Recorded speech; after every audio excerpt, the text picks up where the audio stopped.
प्रिय विद्यार्थियों, सप्रेम नमस्ते।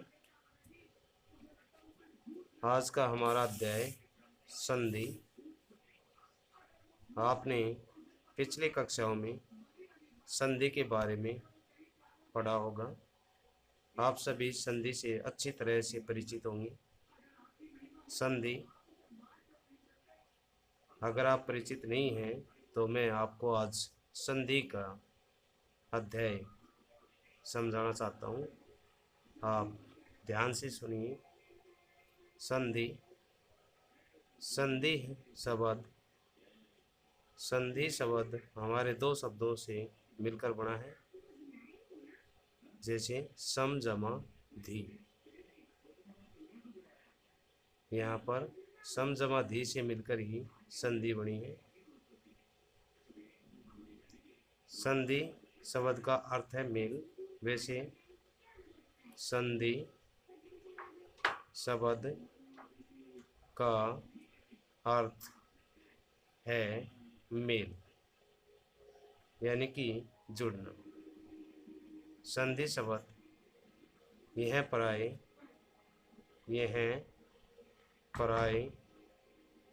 दो घटकों या शब्दों के बीच में होता है।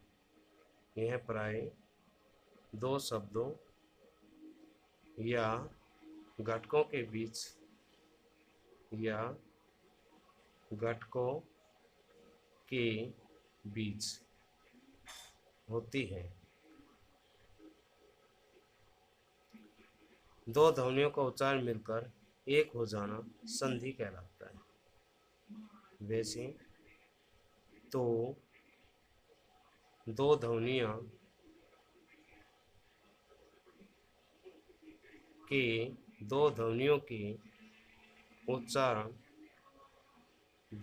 के उच्चारण का मिल जाना ही संधि कहलाता है।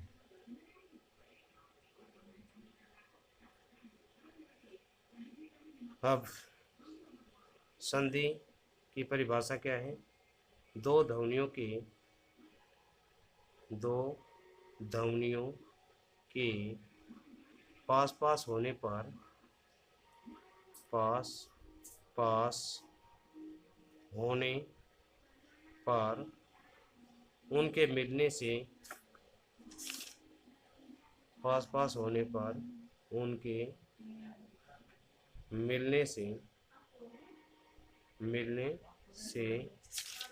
उनके मिलने से जो विकार होता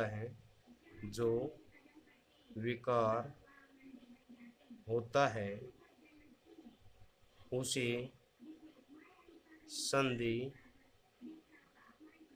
कहते हैं। अब आप संधि की परिभाषा से अच्छी तरह से परिचित हैं। संधि यानी कि संधि क्या है? संधि शब्द किन शब्दों के मेल से बना है? संधि शब्द दो शब्दों के मेल से सम जमा धी। सम यहाँ पर उपसर्ग है और धी यहाँ पर शब्द है, तो सम जमा धी दो शब्दों के मेल से संधि बना है। संधि शब्द का अर्थ मेल। यह प्राय दो घटकों या दो शब्दों के बीच होती है। वैसे तो ध्वनियों का उच्चारण मिल जाना ही संधि कहलाता है। दो ध्वनियों के पास पास होने पर उनके मिलने से जो विकार होता है उसे संधि कहते हैं। दूसरे शब्दों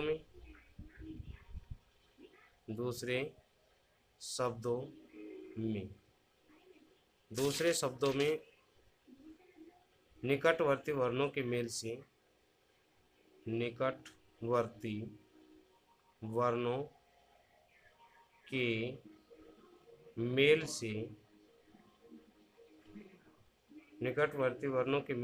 होने वाले परिवर्तन को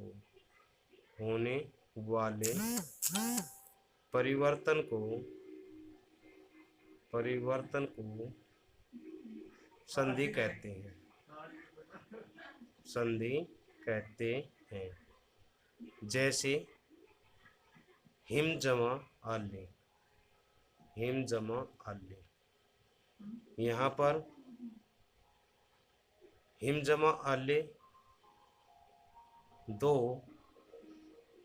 ध्वनियों के समीप समीप पानी से, यानी कि हिम शब्द के अंत में और आले शब्द के आरंभ में ए प्लस आ ध्वनियों का मेल होने पर आ ध्वनि का विकास होता है,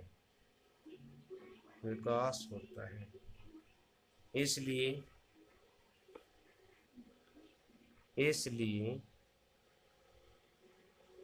हिम जमा आले शब्द से हिमालय शब्द की रचना होती है। इसी प्रकार आपने परोपकार शब्द में जान पाएंगे। परोपकार पर जमा उपकार शब्द से परोपकार शब्द बना है, परोपकार शब्द बना है। परोपकार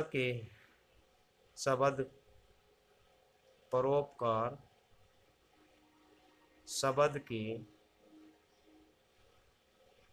आरंभ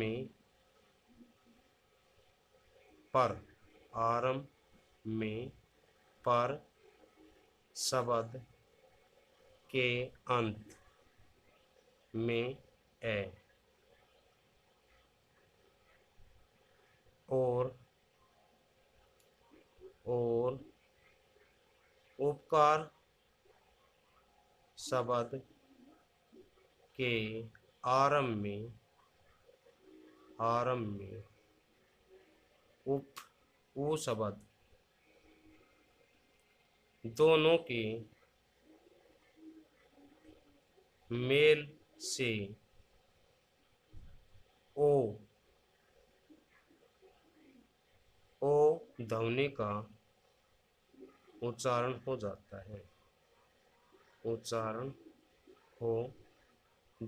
है।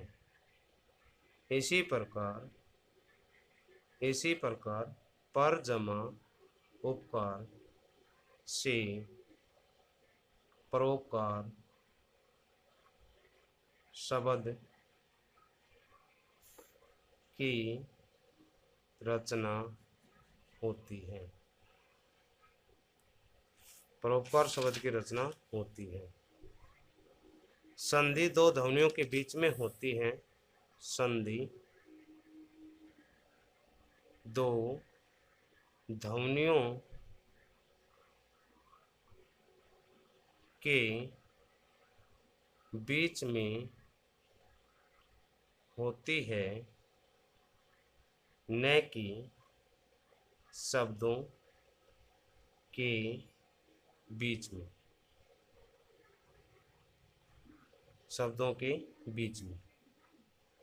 अर्थात दो ध्वनियों के मेल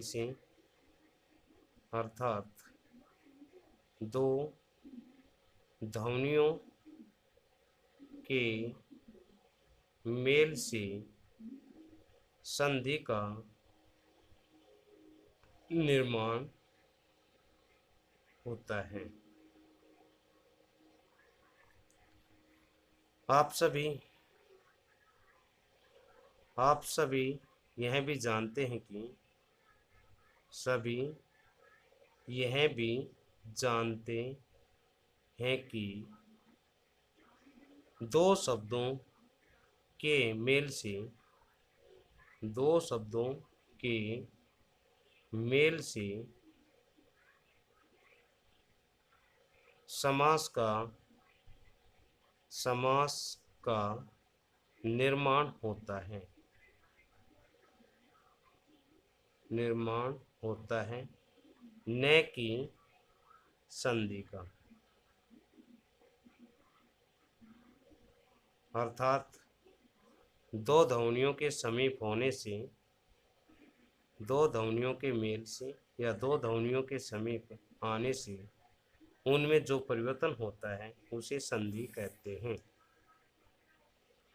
संधि दो इस प्रकार नए नए शब्दों की रचना, इस प्रकार नए नए शब्दों की रचना होती रहती है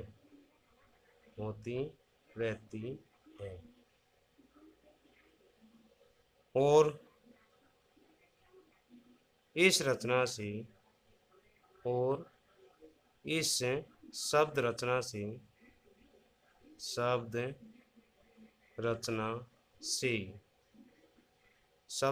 से यौगिक शब्द भी बनते हैं।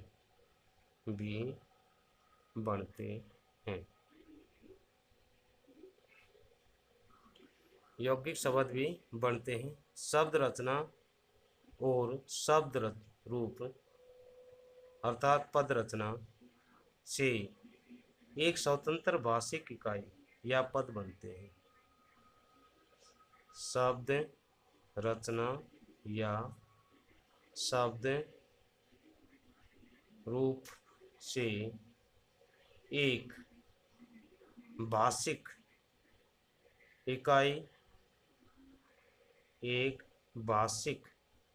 इकाई या पद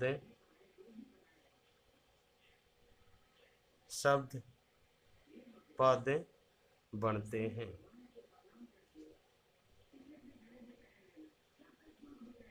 संधि के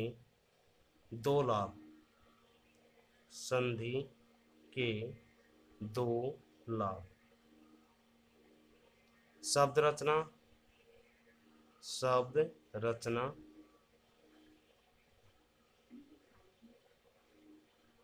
संधि के दो लाभ। शब्द रचना, शब्द रूप। शब्द रचना उपसर्ग जमा शब्द, जैसे अति जमा अधिक। तो इससे अति यहाँ पर उपसर्ग और अधिक यहाँ पर शब्द। तो इस प्रकार अति जमा अधिक से मिलाकर नए शब्द की रचना होती है अत्यधिक। इसी प्रकार हम आगे चलते हैं। शब्द जमा प्रत्यय। शब्द जमा प्रत्यय से हमारा शब्द जमा प्रत्यय से हमारे जैसे शब्द में शेर, प्रत्यय में नी, तो दोनों शब्दों को मिलाकर शेरनी शब्द बन जाता है। इसी प्रकार रंग जमा इला। यहाँ पर रंग हमारा जो है रंग जमा इला। रंग यहाँ पर हमारा शब्द है और इला यहाँ पर प्रत्यय है, तो दोनों के मिलने से रंगीला शब्द बनता है। तीसरा नियम है हमारा गय। शब्द जमा शब्द। तीसरा नियम क्या है हमारा? शब्द जमा शब्द। हिम जमा आल्य। जैसे हिम भी यहाँ पर हमारा शब्द है और आले भी हमारा यहाँ पर शब्द है।